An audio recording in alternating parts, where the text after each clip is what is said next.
आप में से कितने लोग ये सोचते हैं कि हमारा मूड और मिजाज बाहर के हालात का ताबे है?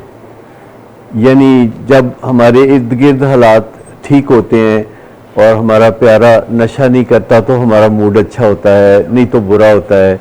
तो महंगाई होती है तो मूड बुरा होता है। यानी बाहर के हालात हमारे मूड को तख्लीक करते हैं। आप में से कितने लोग ये समझते हैं? बाहर के हालात जो हैं अगर सही हो जाए तो हमारा मूड ठीक हो जाएगा और हमारा मूड बाहर के हालात पे डिपेंड करता है। ये बात दुरुस्त नहीं है कि बाहर के हालात पे हमारा मूड नहीं डिपेंड करता, बल्कि हमारी अपनी बायोलॉजी जो है हमारे अपने जिस्मानी हालात पर डिपेंड करता है कि हमारे जिस्मानी हालात कैसे हैं। अब मुझे बता दीजिए कि जब हम जिस्मानी हालात की बात करते हैं तो आप में से कितने लोग जिस्मानी के लफ्ज़ को दिमाग के बारे में सोचते हुए कहते हैं? दिमागी, तो आप समझते हैं कि दिमाग भी जिस्म होता है। तो अगर हमारा मूड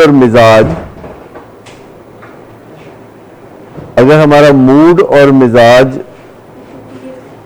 हमारे अपने जिस्मानी हालात के ऊपर डिपेंड करता है ज़्यादातर, लेकिन इसका मतलब ये नहीं कि बैरूनी हालात बिल्कुल बेअसर हैं। बैरूनी हालात का थोड़ा बहुत असर होता है और वो तेज़ी से डिक्लाइन कर जाता है। जैसे अगर आपकी अरसा दराज से तमन्ना हो कि आप एक मर्सिडीज़ ख़रीदें और फिर एक दिन घर के गैराज में मर्सिडीज़ आके खड़ी हो जाती है तो अच्छा लगता है, अगले दिन भी अच्छा लगता है, उससे अगले दिन और 5-7 दिन के बाद, 10 दिन बाद, महीने बाद, इट्स ऑल गॉन। बैरूनी चीज़ों का डिक्लाइनिंग इफेक्ट होता है। अगर बैरूनी चीज़ें जिम्मेदार होती हमारे मूड और मिजाज की तो उनका इफेक्ट डिक्लाइनिंग ना होता।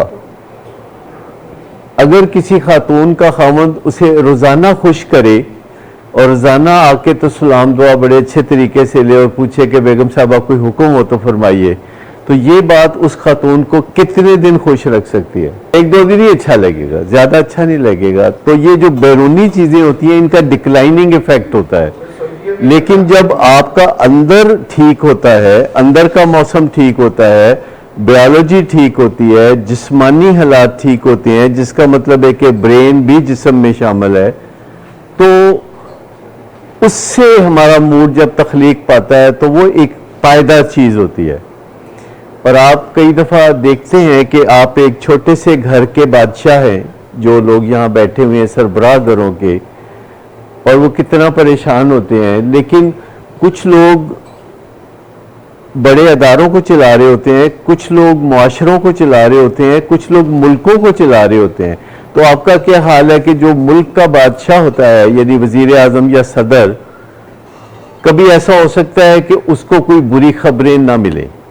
आपका क्या हाल है कि डेली हमारे जैसे कॉम्प्लिकेटेड मुल्क में वजीर आजम को या सदर को या आर्मी चीफ को या चीफ जस्टिस को, मैं बड़े बड़े चंद लोगों के नाम ले रहा हूं, रोजाना कितनी की डिस्टर्ब करने वाली खबरें मिलती होंगी?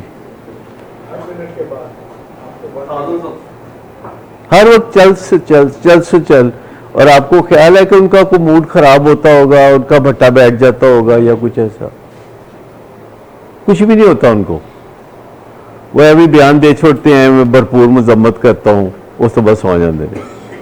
ठीक, तो ये असल चीज़ जो मूड और मिजाज की बात है, आपको ये सीख लेना चाहिए कि वो आपकी बायोलॉजी यानी आपके जिस्मानी हालात पे डिपेंड करता है।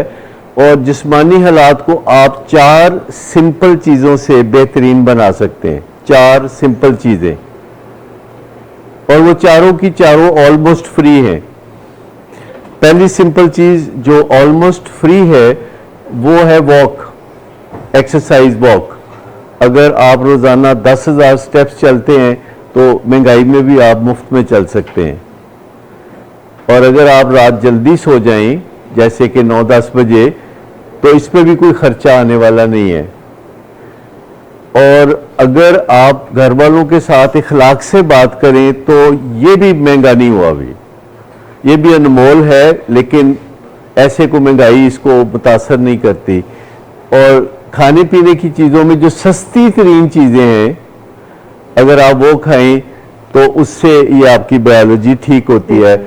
और कुछ आपको कुदरती रोशनी लगनी चाहिए, सूरज की रोशनी बराह रास्त नहीं, इनडायरेक्ट दरख्तों में से छीन के आती हुई, तो उससे आपका मूड अच्छा होता है।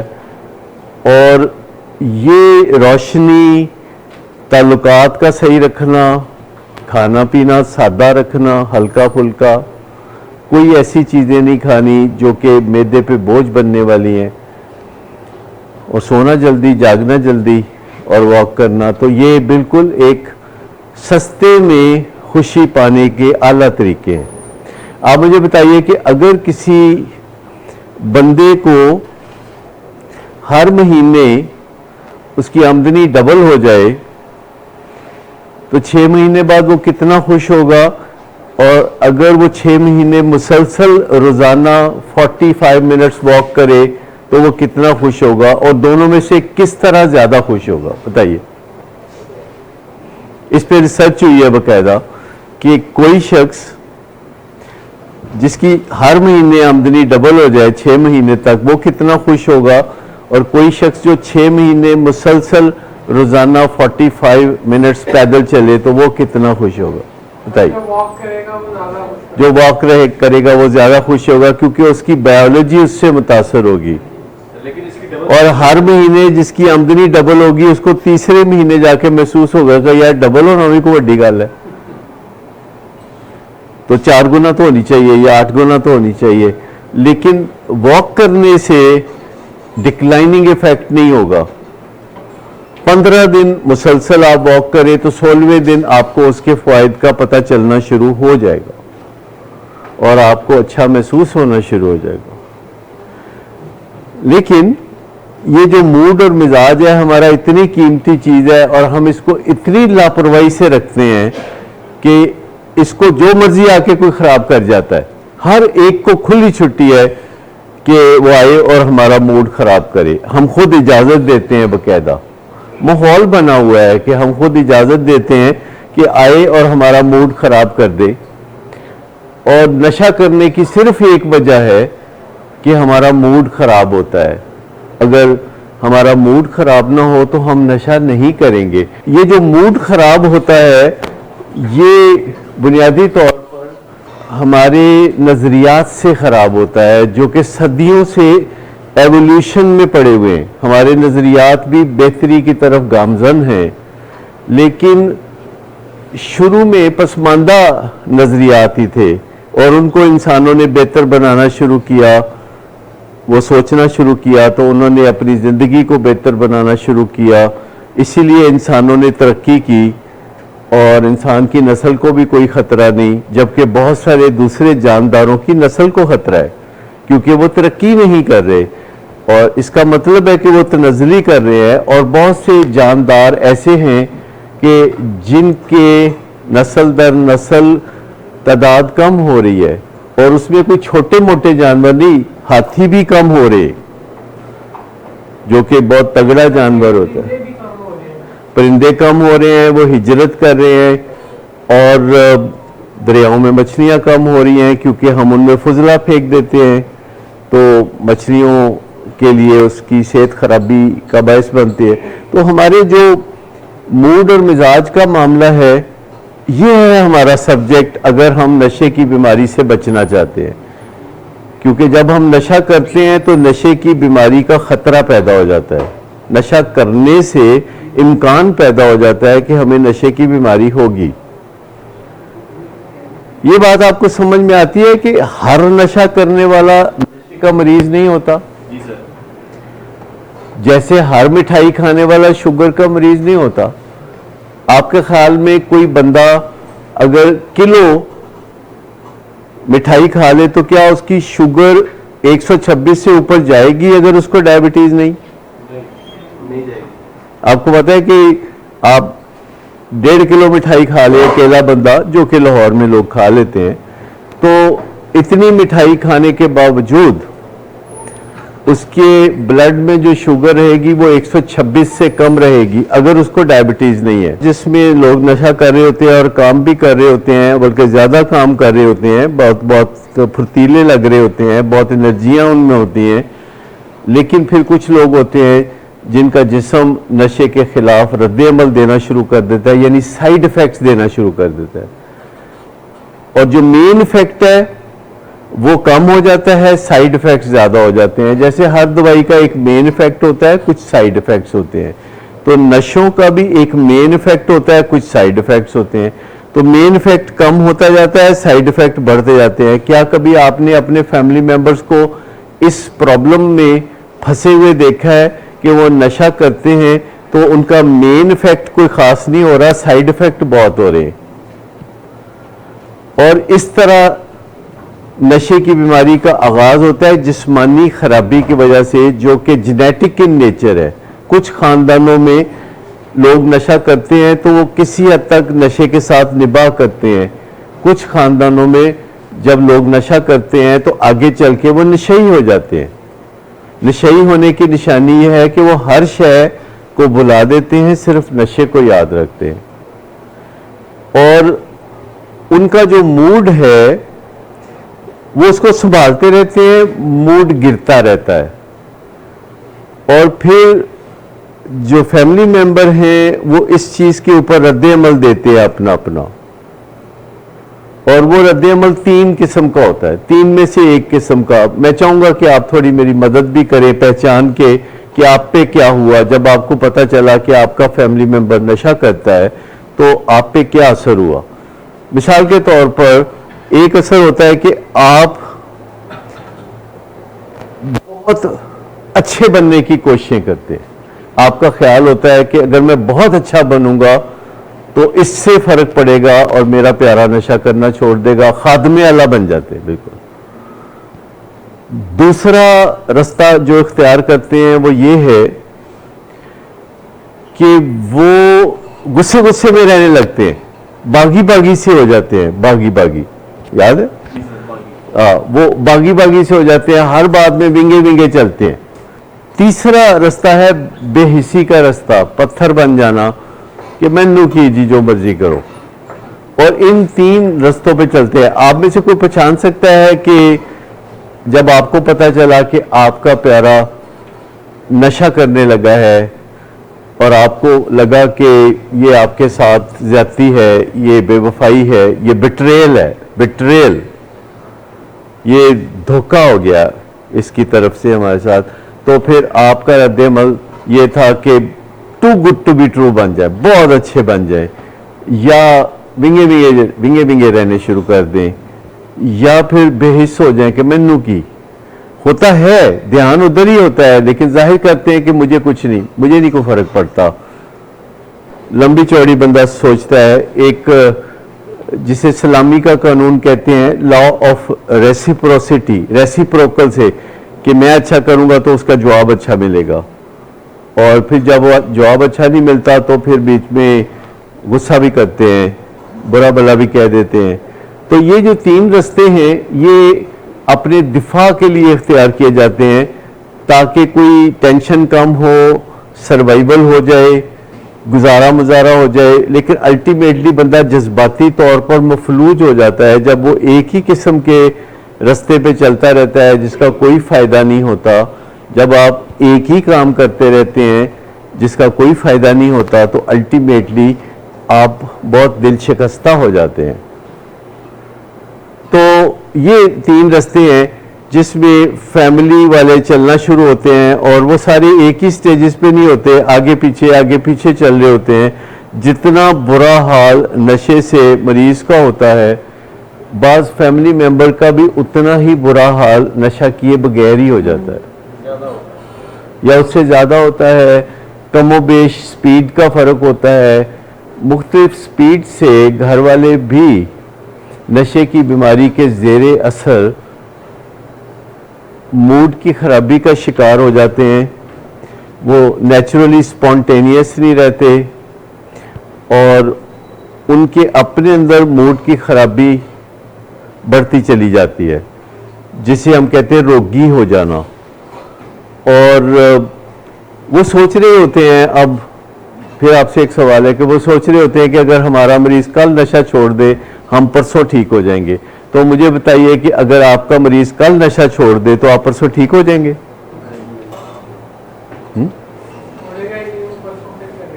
जी नहीं, चलिए छोड़ देता है। मिसाल के तौर पर कल मरीज नशा छोड़ दे तो उस मरीज की वजह से घर वालों का मूड खराब हुआ था, तो वो कल नशा छोड़ दे तो परसों उन्हें ठीक हो जाना चाहिए ना। और वो ऐसा ही सोचते हैं, पर नहीं। मसला उनका अब अपना खुद कफील हो गया है।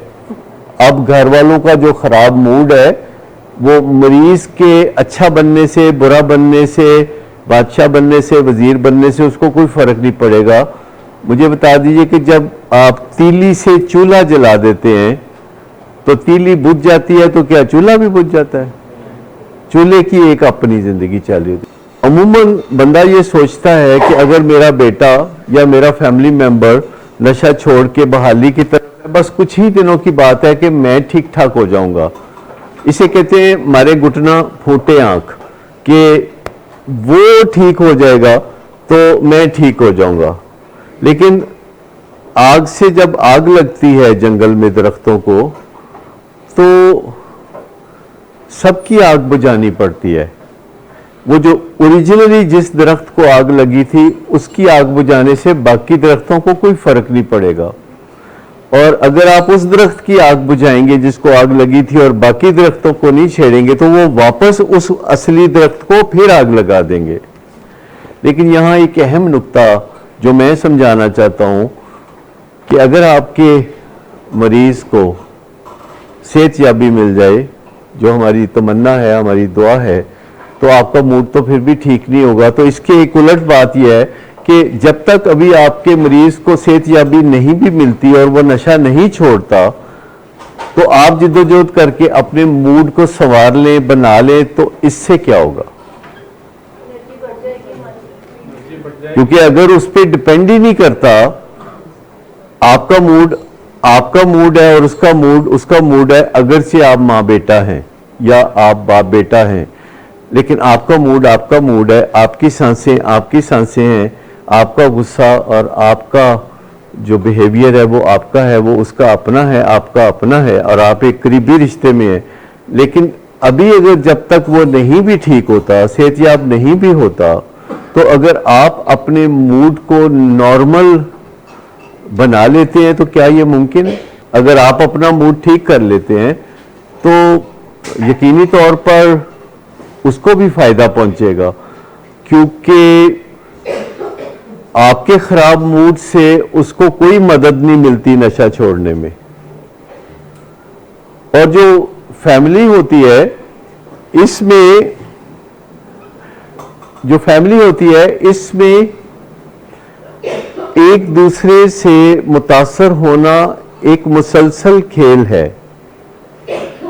लेकिन ऐसा हमने सीख रखा है। लेकिन अगर हम ये सीख लें कि हमारा मूड जो है वो हमारे हाथ में है और हम उसको फितरी तरीकों से अच्छा बना के रख सकते हैं। आप अपने प्यारे के लिए जो खिदमात अंजाम दे रहे हैं वो बहुत कमेंडेबल हैं, लेकिन अपने मूड और मिजाज को अच्छा बनाने के लिए आप कोई उनके ताबे नहीं है। आप बराह रास्त अपने मूड को अच्छा बना सकते हैं, जबकि आपके हालात में कोई फ़र्क ना भी आए तो आप बराह रास्त अच्छा बना सकते हैं। यानी जो 3-4 बातें कहीं कि जल्दी सो, जल्दी जागो, वॉक, एक्सरसाइज करो, घर वालों को थोड़ा स्माइल से डील करो, और खाना सादा बिल्कुल रखो, और अपने दुनियावी काम निपटा दो। तबीयत ठीक ना भी हो तो कपड़े अच्छे पहनो, शेव करके रखो, अपने आप को जो है अप एंड अबाउट रखो, खुशियों गमियों में शरीक हो, तो आपकी 95% खुशियां लौट आएंगी। चाहे आपका मरीज नशा छोड़े या ना छोड़े, लेकिन आप एक बेहतर पोजीशन में होंगे उसकी मदद करने के, कि जब भी उसको मदद की ज़रूरत हो आप आगे बढ़ें, और जब उसको मदद की ज़रूरत ना हो तो आप पीछे हट जाएं।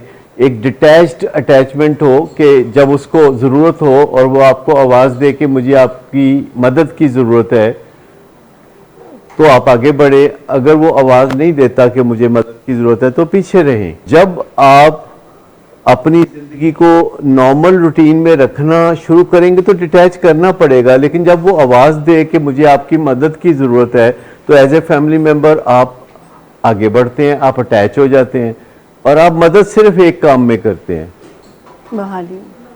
मदद सिर्फ एक काम में करते हैं कि अगर वो मदद चाहता है अपने इलाज की तरफ तो जो करना चाहता है, वो कहता है कि जी मेरे साथ चलें फॉलोअप पे, मेरे साथ चलें मेरे काउंसलर के पास, क्योंकि शॉपिंग में आप लोगों को साथ लेके जाते हैं और छोटी मोटी चीज़ों में आप लोगों का साथ मांगते हैं।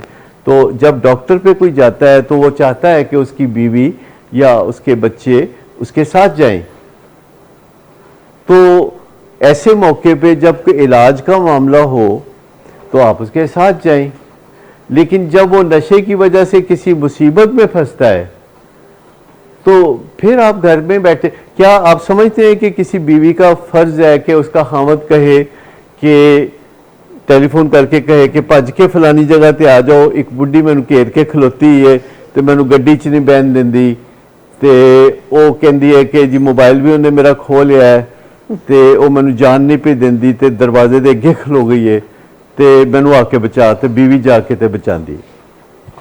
ये बीवी का फर्ज है कि जब खामद की महबूबा नंबर 37 उसे घेर के खड़ी हो जाए कहीं तो बीवी जाए और जाके तो मजमा लगा हो, 10 20 25 लोग हों, पुलिस भी उधर ही फिर रही हो और एक बेवकूफ़ सी औरत जो है वो रास्ता खड़ा बंद करके तो खड़ी है, कहती मैं जाने नहीं देना, मोबाइल खोल हुए, तो बीवी आके उसे बचाए, वो बीवी बाजू फाड़ फाड़ के खिंच के कार ले जाए तो वो औरत ले जान ना दे। आप में से कितने लोगों को ये सामना हुआ कि आपके बेटे ने कहा कि मेरी ज़िंदगी चो निकल जाओ, आई हेट यू, और वैसे मैं तुसी एक मार्केट जाके शॉपिंग करा दो तो मैं उनको फ्लैट लै दो तो उत्थे सफाई सुथराई खाने पीने का बंदोबस्त कर दो। This is very common. तो इस पे एक किताब है जो कि जमील साहब ने पढ़ी है और मैं चाहूँगा कि वो बताएं कि क्या आपने कभी सोचा था कि ऐसी भी कोई किताब होगी? क्या अमेरिका में भी ऐसे ही करते हैं और अफ्रीका में भी ऐसे ही करते हैं और लाहौर में भी ऐसे ही करते हैं और अमृतसर में भी ऐसे ही करते हैं कि I hate you 1000 times, I don't want to live with you, but first take me to the market, पहले मैं लिबर्टी मार्केट ले जाओ, शॉपिंग कराओ। मुझे बताएं कि ये ख्याल, नादर ख्याल आता कैसे है ज़हन में? हमारी साहब ये नादर ख्याल कैसे आता है बंदे के ज़हन में कि किसी बंदे ने कह रहे, किसी बंदे कह मैनू थोड़ी शक्ल नहीं पसंद, वैसे आई लाइक यू लेकिन थोड़ी शक्ल नहीं चंगी, तो अपने प्यो कही जा रहा है, हैंडसम प्यो कही जा रहा है। मैं सर्टिफिकेट देने तैयार हाँ कि हैंडसम प्यो है, उन्होंने कह रहा है थोड़ी शक्ल है, मैं शक्ल ही अच्छी नहीं लगती, मनुष्य जी शक्ल है थोड़ी, सारे दिन घर च नौसत फैलाई होंगी है। तुसी ये बताइए कि आप में से कौन कौन स्मार्टफोन छोड़ के तो कोई बंदा रख लेगा कि जाके पैगाम दे के आ जाओ तो पैगाम लेके आ जाओ? कोई करेगा? कोई है जो आप में से हवाई सफर छोड़ के तो अमेरिका ट्रेन पे जाए? आप आगे का सफर करते हैं, आप पीछे का सफर नहीं करते। और जो बातचीत से आप आसानी से जो मसाइल हल कर सकते हैं उनके लिए मार कुटाई और ये चीज़ें करने की ज़रूरत नहीं। ये जानवरों वाला तरीका है जो कि इंसान अरसा दराज तक इस्तेमाल करते रहे, दीवारों को ठुड्डे मारना, चीज़ों को उठा के फेंकना और गाली गलोच करना और अगले बंदे को डिमीन करना, जो कि आपके लिए मोहब्बत के जज्बात रखता है, जो कि आपकी ज़िंदगी को संवारने के दरपे है और जो तन्हाइयों में आपकी बेहतरी के लिए सोचता है। एक मैं बाप की बात कर रहा हूँ, मैं खामद की बात कर रहा हूँ कि हम बहुत डिमीन करते हैं खामदों को, लेकिन आप मुझे बताइए कि किस तरह वो घर से बाहर जाके अपने घर वालों के लिए रिज़्क कमा के लाते हैं। लाजमन जो बंदा बाहर जाता है उसको बातें सुनना पड़ती हैं। ऐसा बंदा तो कोई नहीं, इवन वजीर आज़म ऐसा बंदा नहीं होता कि जिसको बातें ना सुननी पड़े। इवन आर्मी चीफ जिनका भी आपने जिक्र किया, उनको बातें सुनना पड़ती हैं। जो बंदा भी घर से बाहर जाता है, कोई काम करता है, उसको किसी ना किसी की बातें सुनना पड़ती हैं। और वो एक बंदा नहीं होता जिसकी उसे बातें सुनना पड़ती हैं, बहुत सारे बंदे होते हैं जिनकी उसे बातें सुनना पड़ती है। और वो बड़े अफसरान नहीं होते कि जिनकी उसे बातें सुनना पड़ती है, बाज़ औक़ात मातहतों की बातें सुनना पड़ती हैं। बाज़ औक़ात आपके साथ जो भी काम काज करने वाले लोग होते हैं, दिहाड़ीदार होते हैं, आपको उनकी बातें सुनना पड़ती हैं। बाज़ औक़ात आपको गाड़ी को चलाए रखने के लिए बर्दाश्त का मादा पैदा करना पड़ता है, लेकिन फिर जब वक्त आता है वापस तो हम कितना का अप्रिशिएट करते हैं, because it has been happening for years and years कि बंदे काम करते हैं, ख़वातीन घर पे रह के तो घर का निज़ाम चलाती हैं, और उसमें उनको ज़्यादा से ज़्यादा किसी सास की बात सुननी पड़ती है, या जिठानी या देवरानी की बात सुननी पड़ती है, या खामद की कोई बात सुननी पड़ जाती होगी, या ना सुननी पड़ जाती होगी। लेकिन उनके लिए कितना मुश्किल हो जाता है, इससे उनकी अकल का अंदाज़ा आप कर सकते हैं कि वो कैसे सोचते हैं। तो जो मूड और मिजाज की हम बात कर रहे हैं, तो ये बड़ी आसानी से आप अपने मूड और मिजाज को बेहतर बना सकते हैं। उसके लिए ये शर्त रखने की ज़रूरत नहीं कि महंगाई ठीक होगी तो मूड ठीक होगा, या गर्मी का मौसम चला जाएगा, सर्दी आ जाएगी तो मूड ठीक होगा। आप किसी भी मौसम में, किसी भी हालात में थोड़ी सी कोशिशों से चंद ही दिनों में अपने मूड को A1 कर सकते हैं, बेहतरीन कर सकते हैं। लेकिन मुझे बताइए कि ये एक बहुत मुश्किल काम है कि आप वॉक करें, आप जल्दी सोएं, आप घर वालों को देखें तो सिर्फ सोचें कि मैंने इनके मूड को अच्छा बनाना है। बेशक ना बनाएं अच्छा, मैं नहीं कह रहा कि ज़रूर अच्छा बनाएं, पर सोचें कि मैं क्या कर सकता हूँ ऐसा, और फिर बेशक सोच लें कि मैं नहीं कर सकता। गुड इनफ, इतना ही काफ़ी है। और फिर आप ऐसी ग़िज़ा खाएं कि जो सस्ती वाली है। आप चीनी की जगह गुड़ खा लें, आप गोश्त की जगह दाल खा लें, सब्ज़ी खा लें, और आप अजनास ले लें। जो सस्ती चीज़ें हैं वो तकरीबन आप कर लें। आप ज़रूरी नहीं कि अनबंगा मुर्गा मंगा के देसी घी में पकवा के खाएं। कोई ज़रूरत नहीं कि आप पेशावर से चरसी टिक्का मंगवा के खाएं, कोई ज़रूरत नहीं है।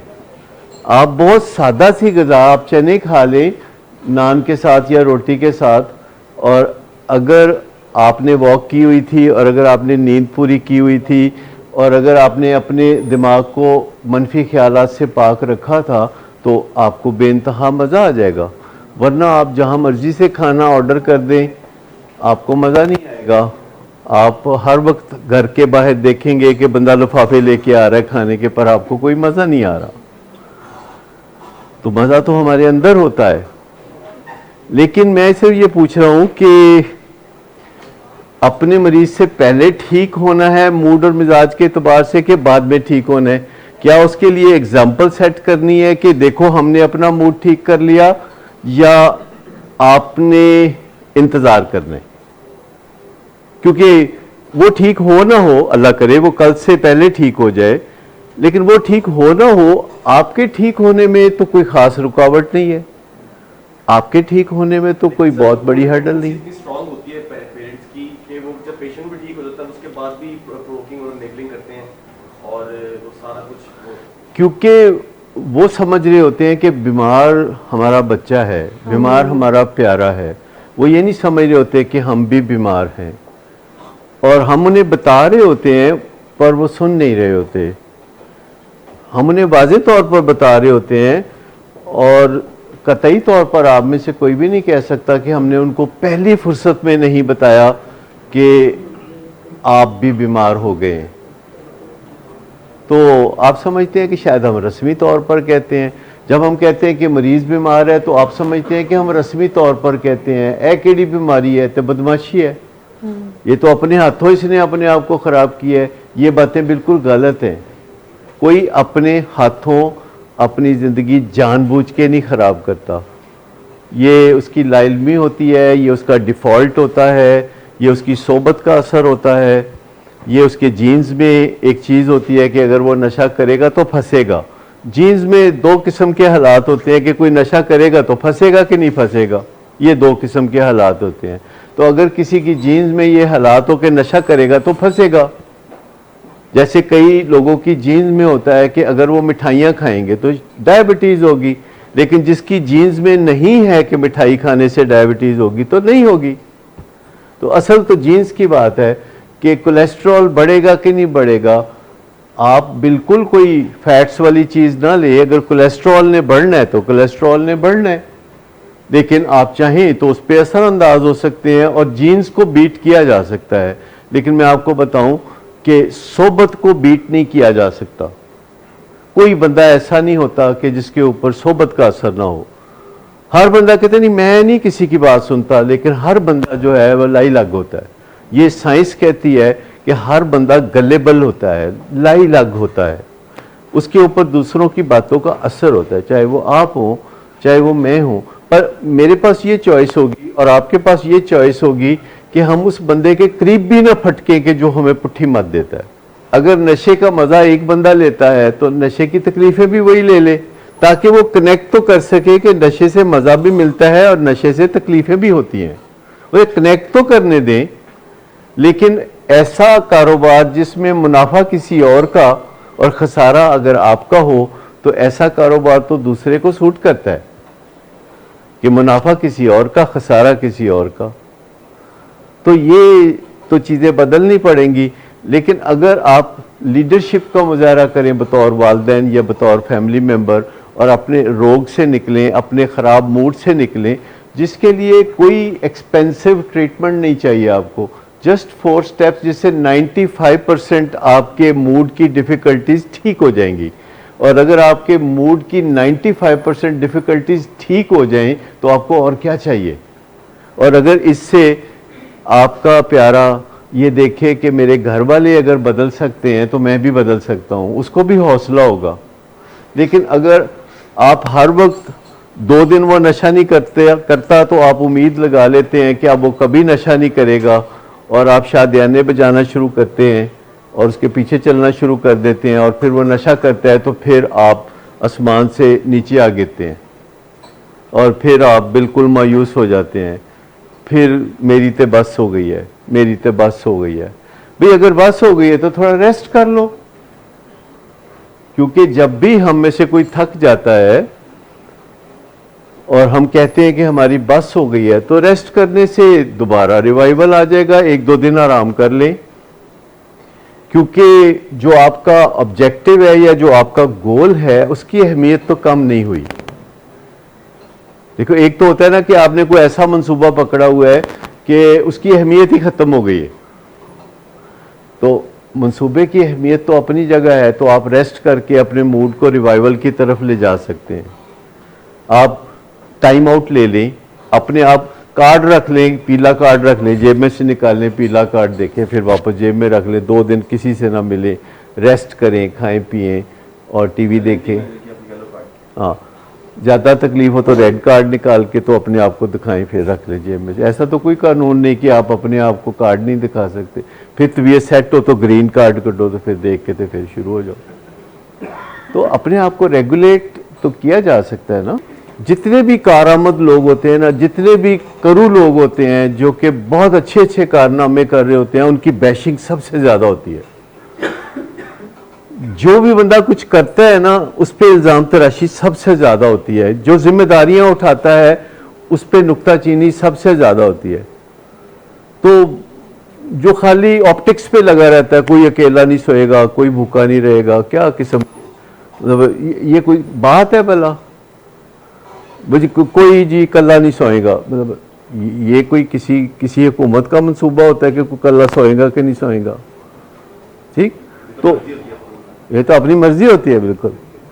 तो लेकिन यह है कि जो ऑप्टिक्स होते हैं वो बड़े खूबसूरत होते हैं। ऑप्टिक्स को उर्दू में दिखावे कहते हैं, दिखावे। वो दिखावे होते हैं जैसे शादी ब्याह के मौके पे जहेज दिखाते हैं ऐसे करके सारा, ये इसको दिखावे कहते हैं।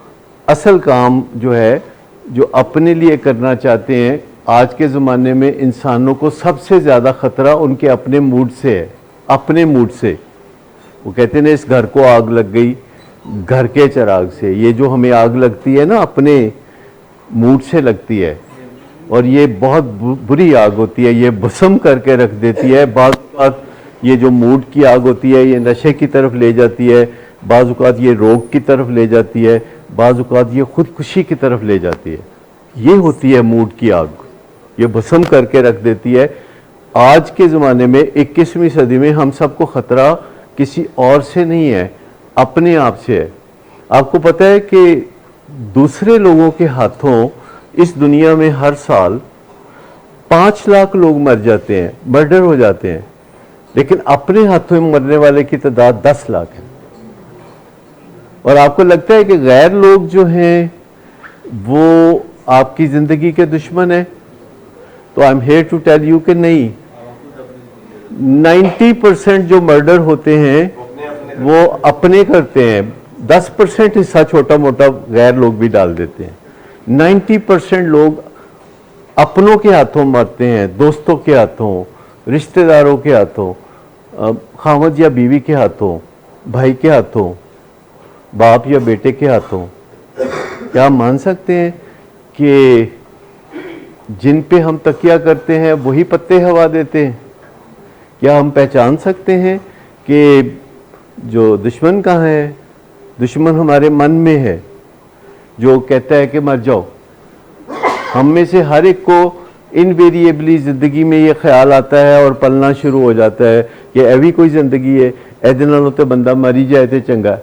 आपने बड़े लोगों को कहते सुना होगा, ये बीमारी है, ऐसी बातें करना, अपने मरने की बातें करना, अपने आप को हर्ट करने की बातें करना, ये एक खुली बीमारी है, इसका इलाज होना चाहिए। मूड मिजाज की खराबी है कि वो बैठता ही चला जाता है और एक ऐसी गलत कम्बिनेशन बन जाती है, एक ऐसा जुगाड़ बन जाता है अंदर जो कि मरने की सलाह देता है, अंदर से ख्याल निकलता है। कई लोग कहते रहते हैं ज़रा ज़रा सी बात कह देना उन्होंने तो चंगा मैं मर ही जाऊँ। तो एक बंदे को यही आदत थी, हर वक्त ऐसी बातें करता रहता था कि यदि उन्होंने चंगा तो मैं मर ही जाऊँ। तो एक दिन वो ऐसी बातें कर रहा था दोस्तों में बैठ के, तो अचानक एक सफ़ेद सा धुआं फ़ज़ा में पैदा हुआ और थोड़ी देर में वो इजराइल की शक्ल इख्तियार कर गया। कहते लो जी मैं आ गया तो मरन लिए तैयार हो जाओ। अब वो अपने दोस्तों को देख रहा है कि देखो यार है की हो रहा है। तो वो कहते हैं मर ना अगे होके, तो कहना मर अगे होके हूँ जरा आ गया इजराइल तेरे कोल, तो कहता लै हुण बंदा गल भी ना करे। तो ये सारी हरकतें जो है ना ये ठीक नहीं है। जीने की बात करें, मरना तो एंड ऑफ द वर्ल्ड है, उसमें तो मरना तो है ही, उसमें तो आपकी कोई एफर्ट नहीं चाहिए। आखिरकार हर बंदे ने बगैर एफर्ट के ही मर जाना है। इस दुनिया से कोई जिंदा सलामत नहीं जाएगा, ये मैं आपको बता दूं। इस दुनिया में बंदा जाएगा तो मर के ही जाएगा ना। बात यह है कि जीने की बात है, मरना बहुत आसान है। और जो आप ज़िंदगी में आगे बढ़ते हैं, जो आप अपनी ज़िंदगी को मुकम्मल करते हैं, जो आप ग्रो करते हैं एज में, आपको अल्लाह खुद ही मौका दे देता है कि आप मौत को एक्सेप्ट करने लगते हैं। आप दुनिया में अपने किए हुए कामों को देखते हैं, अगर आप मुतमिन हैं तो आप कहते हैं सारे काम तो मैंने कर लिए हैं, तो ठीक है, फिर जब बुलावा आ जाएगा तो ठीक है, फिर तो कोई मसला नहीं है।